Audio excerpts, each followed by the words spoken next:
Good morning student. Subject English first class 5 chapter 14 नया chapter है हमारा। टॉपिक क्या है? Who really. ये करता है हमारी पोएट कौन है यहाँ के? वॉल्टर डी ला मारी। ये हमारा पोएट है, इसने ये कविता रचित की है, कंपोज की है। Who really. अब रियली का मतलब क्या होता है? एक्चुअली। एक्चुअली का मतलब इन फैक्ट, वास्तव में, सचमुच। उसने एक टॉपिक लिया है हु रियली, कौन वास्तव में है, हु रियली कौन सचमुच है, रियली एक्चुअली या इन फैक्ट। इसका मतलब होता है रियली मीन्स एक्चुअली वास्तव में, इन फैक्ट सचमुच। अब देखो इस कविता में कवि क्या बताना चाहता है। यह कविता जब कवि ने लिखी है तब एक भालू को लिया है। इस कविता में भालू डाला गया है और भालू के साथ साथ मधुमक्खियों को डाला गया है और मधुमक्खियों के साथ एक मधुमक्खी की रानी को भी डाला गया है। मधुमक्खियों की एक रानी होती है, वो भी इस कविता में आई है। इस प्रकार इस कविता में कवि ने एक जानवर लिया है जिसका नाम है बियर। उसके बाद छोटा जीव लिया है मधुमक्खी, मधुमक्खियों की रानी को। इस कविता को पढ़ाने से पहले इस कविता के बारे में जानकारी ले लो। यह कविता कैसे लिखी गई है और किसके लिए लिखी गई है? देखो, इन दिस पोएम, इस कविता में there is a description of honey bees. इस कविता में मधुमक्खियों का वर्णन हो रहा है। हनी बीज, हनी बीज का मतलब a bee which is made the honey, ऐसी मक्खी जो शहद का निर्माण करती है, शहद को बनाती है, उसे हम कहते हैं हनी बी। शहद कैसे बनता है? शहद कैसे बनता है? जो भी मधुमक्खियां होती हैं फूलों के ऊपर जाती हैं, फूलों के ऊपर राउंड राउंड चक्कर लेती हैं, उन पर बैठती हैं, फूलों से नेक्टर को निकालती हैं। नेक्टर हमारा रस होता है, अपने मुंह में दबाती हैं, मुंह के थ्रू वह जाती हैं छत्ते में, छत्ते में वह रस को छोड़ देती हैं, तो वह रस परिवर्तित होकर शहद में बदल जाता है, मीठा हो जाता है। अब इस कविता में क्या है? इन दिस पोएम, इस कविता में देयर इज ए डिस्क्रिप्शन, कवि वर्णन करता है किसका? ऑफ हनी बीज, जो मधुमक्खियां होती हैं उसका कवि वर्णन करता है। एंड ए बियर, और एक भालू होता है, और भालू का वर्णन होता है ए बियर ऑलवेज स्टोल। या इस कहानी में क्या है? एक भालू होता है, वो क्या करता है? Stole honey from the bee hive. वह मधुमक्खियों के छत्ते से शहद को चुराता है, स्टोल करता है, चुरा लेता है और खा जाता है। आगे क्या होता है?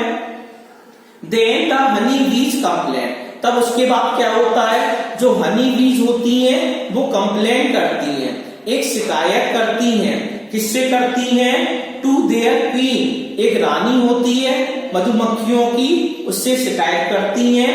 अबाउट द बीस्ट, या बीस्ट का मतलब है जंगली जानवर, इसका मतलब है बियर, भालू से। वे भालू से शिकायत करती हैं, मतलब भालू की शिकायत करती हैं कि यह रोज मेरे छत्ते में से शहद को खा जाता है। देन द बियर स्माइल, जब वो शिकायत करती हैं रानी से, जो मधुमक्खियों की रानी होती है, उसी समय भालू मुस्कुराता है। देन द बियर स्माइल, तब उसके बाद भालू मुस्कुराता है। And shoes his hair and say, और वह क्या कहता है? That thieves always hate another thief, जो थीव्स ऑलवेज हेट, चोर हमेशा घृणा करते हैं या बुराई करते हैं, अनदर थीव, दूसरे चोर की। अब यहाँ पर एक पॉइंट देखो, मधुमक्खी कंप्लेन कर रही है अपनी रानी से, वह कह रही है कि यह मेरा रोज शहद चुराकर खा जाता है। अब भालू क्या कहता है? भालू मुस्कुराता है, वह कहता है एक चोर दूसरे चोर की शिकायत कर रहा है।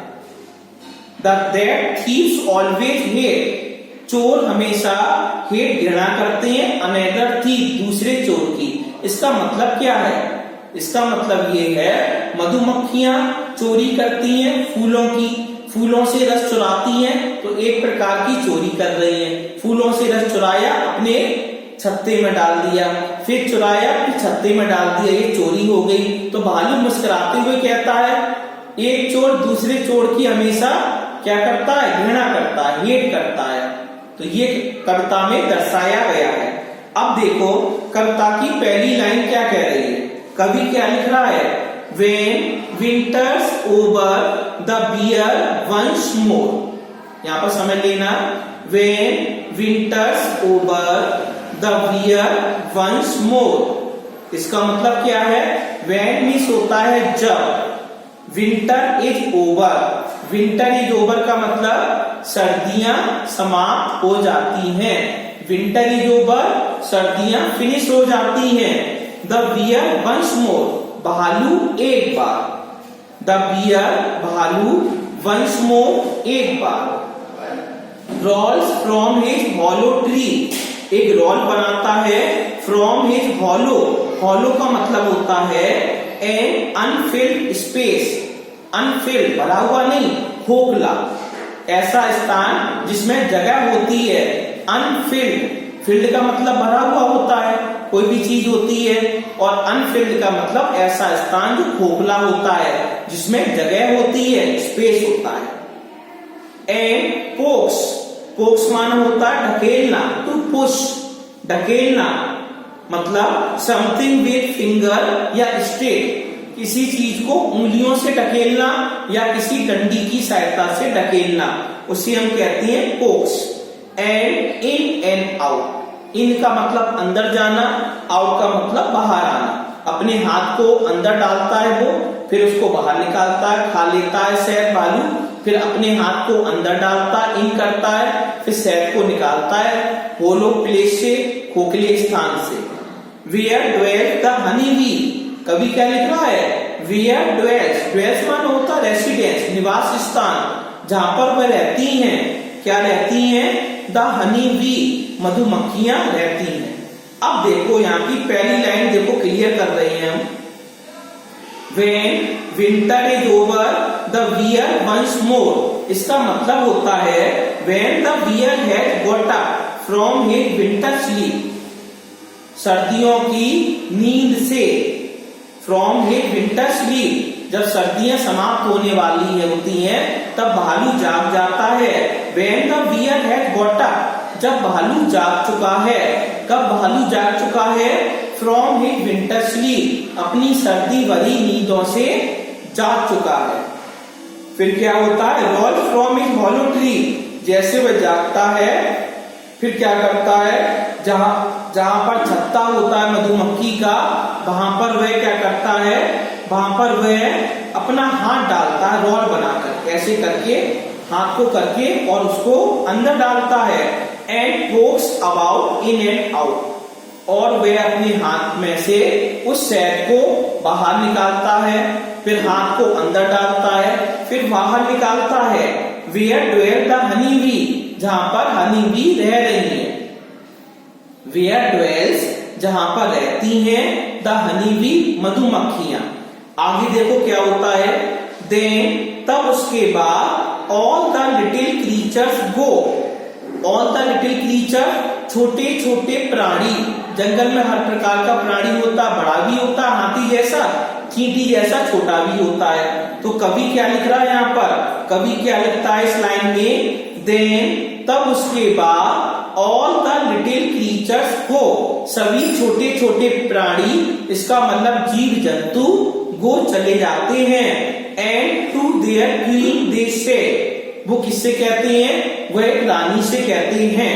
एंड हियर्स द ओल्ड ब्रून, यहाँ ब्रून का मतलब क्या होता है? ब्रून होता है ए नेम फॉर ए बियर, यहाँ पर एक पोएट ने ब्रून शब्द डाला है। ब्रून का मतलब बियर होता है, भालू। कैसा भालू? स्पेशली इन चिल्ड्रन फेबल, जो बच्चों की कहानियां होती हैं, तो वहां पर ब्रून शब्द का प्रयोग होता है। BRUIN, इसका मतलब होता है भालू। तो यहाँ ब्रून का मतलब है भालू। A name for a bear specially in children's fable. जो छोटे छोटे बच्चों के कार्टून होते हैं, कहानियां बनाई जाती हैं, तो अब इसमें ग्रूम शब्द डाला जाता है। तो ग्रूम का यह मतलब है भालू। हार का मतलब लिसन सुनता है। जब मधुमक्खियां कंप्लेन करती हैं अपनी रानी से, तो भालू सुनता है। व्हाट ही डूइंग, वह क्या कर रहा है? Let us drive the beast away. मधुमक्खियां शिकायत करती हैं, इस बीस्ट माने जंगली जानवर, इस जानवर को यहाँ से भगाओ। ऑल ओल्ड ग्रून स्माइल्स, बेचारा ओल्ड ग्रून भालू कैसा है? बूढ़ा भालू है। ओल्ड ग्रून स्माइल्स मतलब बूढ़ा भालू मुस्कुराता है, हंसता है, अपने चेहरे पर एक्सप्रेशन लाता है मुस्कुराते हुए। एंड स्मूथ हिज हेयर, और अपने बालों को देखता, उसके बाल होते हैं बड़े बड़े, स्मूथ करता, चिकने चिकने बाल हैं उसके। ओवर ए स्टिकी नोज, किससे देखता है? तो उसकी स्टिकी नोज होती है, नुकीली जैसी, नाम बता रहे हैं। That thief should hate a thief he spits. Smites का मतलब होता है भद्दे या बनावटी ढंग से। भद्दे या बनावटी ढंग से भालू हंसता है और क्या कहता है? That thief should hate a thief, एक चोर दूसरे चोर की घृणा करता है, जो दूसरे चोर को पसंद नहीं करता है। Who really would suppose, who really, जो वास्तव में होता है, would suppose कल्पना की जा सकती है। भालू ऐसा कहता है। और यहाँ पर ये एक लाइन इंपॉर्टेंट है, ये that thieves should hate a thief, इसका मतलब the bear steals from the beast and beast from the flower। यहाँ पर कभी एक इंपॉर्टेंट लाइन कह रहा है, महत्वपूर्ण लाइन कह रहा है, the bear steals from the bees, भालू मधुमक्खियों के शहद को चुराता है। ए जिस प्रकार बीज फ्रॉम द फ्लावर, जिस प्रकार मधुमक्खियां फूलों से रस को चुराती हैं, तो भालू यह सुनकर बहुत ही मुस्कुराने लगता है। इस प्रकार यह हमारी कविता यहाँ पर फिनिश हो गई। Who really